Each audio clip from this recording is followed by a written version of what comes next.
So the movie Stowaway hit Netflix here in the past week, and being the good sci-fi movie reviewer I am, decided I'd give it a watch, and, well, I don't know, it's not that great. Let me explain what I'm talking about. So, what happens is you've got a guy, he's like a launch prep crew member, right, named Michael, played by Shamir Anderson. He gets himself stuck in the ceiling panel of this ship that's getting ready to make a 2-year mission to Mars, right? They take off. They don't see the guy until they're left Earth orbit on their way to Mars. Happen to walk by the floor, and there's some blood on the floor. It's like, oh, what's this? Look up, and there's blood dripping out of the thing. Oh crap! What the heck? And of course, he's up there stuck in the panels. I'm not quite sure how he managed to get himself stuck in this panels. That part, you stop and think about that for a second. You're like, wait a minute, how do you do that? Get stuck inside a closed panel, unconscious?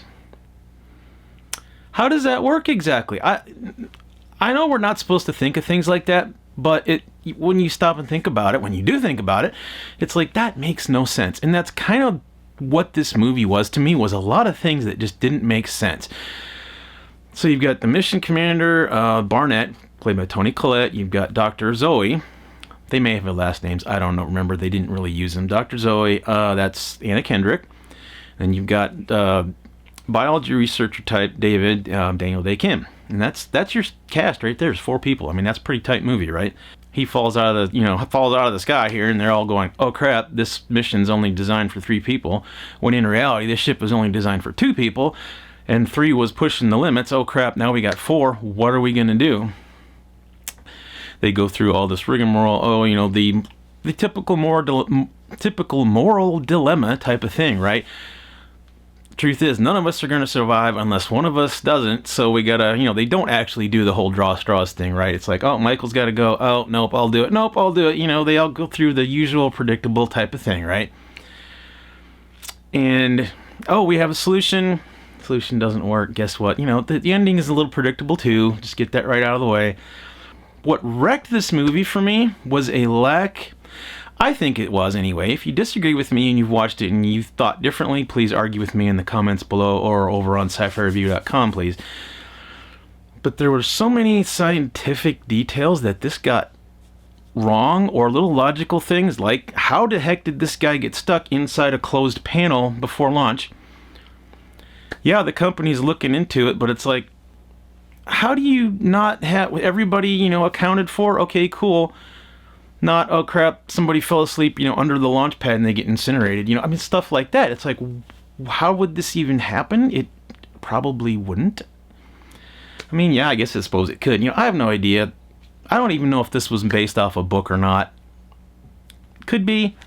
I'm not going to really care to go look. Again, let me know in the comments. But okay, first, let's just start first. Is this whole thing with this ship and the way it's designed? And now if you watch this, and I'll try to maybe get a screen cap or something, is you've got one module on one end of this tether, right?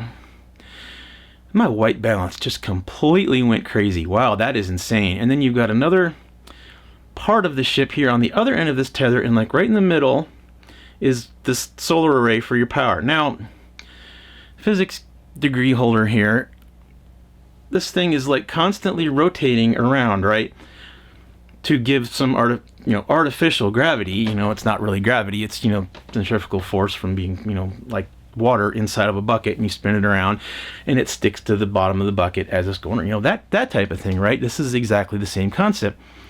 The problem with how this is pulled off in this movie is that this tether thing, it's like, well, where's the propulsion for this coming from? Because it has to come from the center of mass of this whole assembly. Has, it's rotating around a center of mass.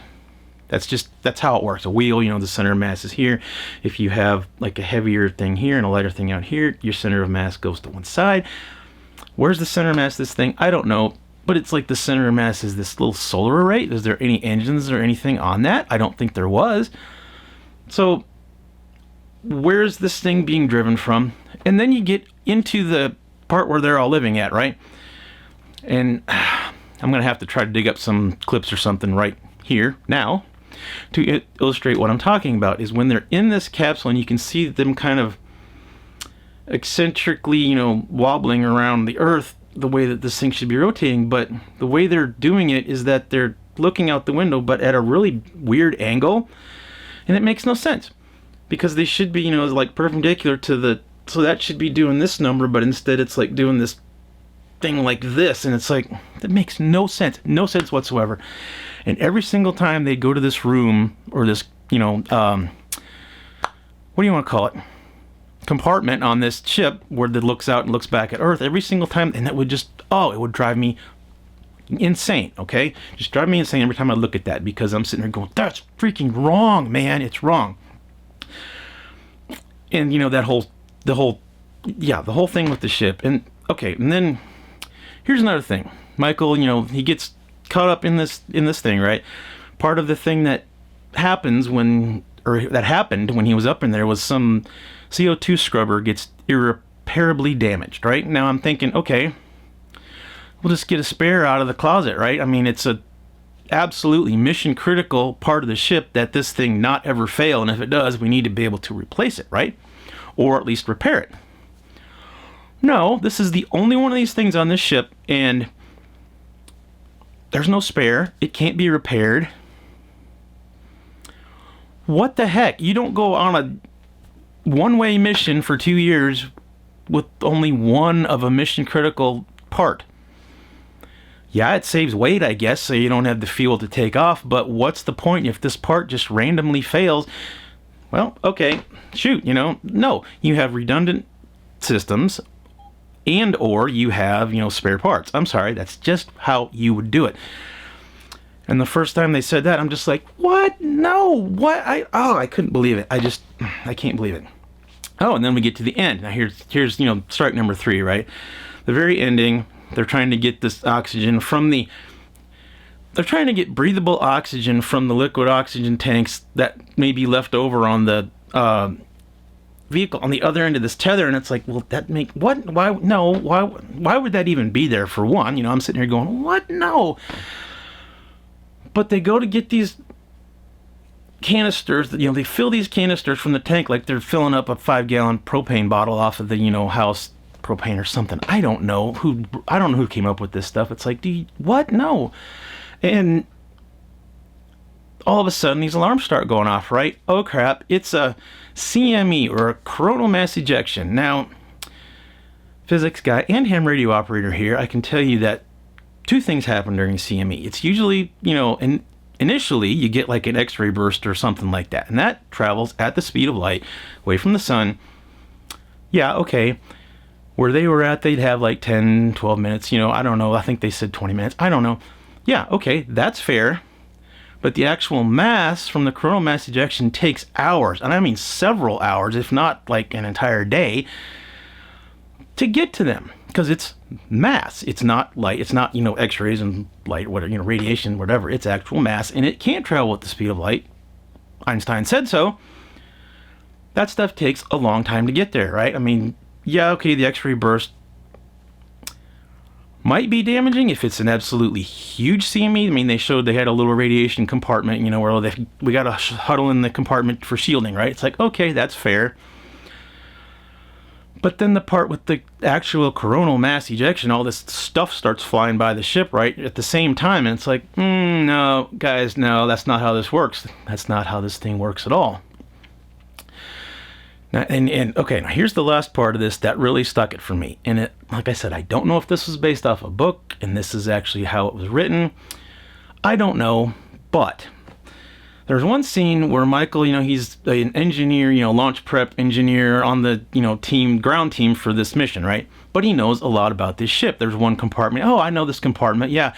When they redesigned the mission for 3 people instead of 2, they took all the stuff out of the ship, made the shielding less, la la la. And I'm thinking, this guy knows his shit about the ship, right? Maybe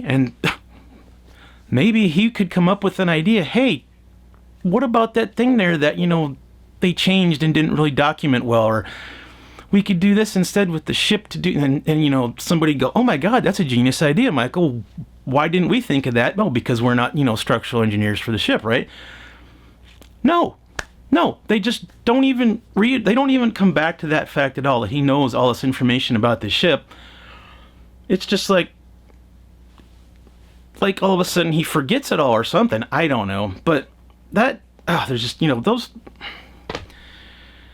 I mean, apart from the glaring scientific and logical issues, I mean, it really wasn't that bad. If you didn't know these things, you probably wouldn't care, right? Or don't think of these things, you wouldn't care. It wouldn't be a bad movie. Like I said, it's predictable. It's kind of formula. So after all that crapping on this movie, I'm still going to give it a 2.6 because it was still good. It was decent effects, apart from all the physics things they got wrong in this movie. It was decently shot. People were doing decent performances. It was very well written. The script and everything was well written, except for obvious things like, hey, Michael, what should we do here? I don't know anything about the ship. Oh, wait, yes, I do. No, wait, no, I don't. Yeah, I don't know. 2.6 out of 5. That's all I can do. I really wanted to like this movie more, but if you're going to throw out a movie that bills itself as semi-serious science fiction, I don't know if this even is this serious science fiction? Just the fact that it has to do with actual spaceships and going to Mars and that kind of thing, does that... I guess we don't call that serious anymore. It's just kind of a joke. Whatever. Who cares, right? I don't know. I guess that's up to the viewer. It matters to me. Maybe it doesn't matter to you. So, 2.6 out of 5. Stowaway.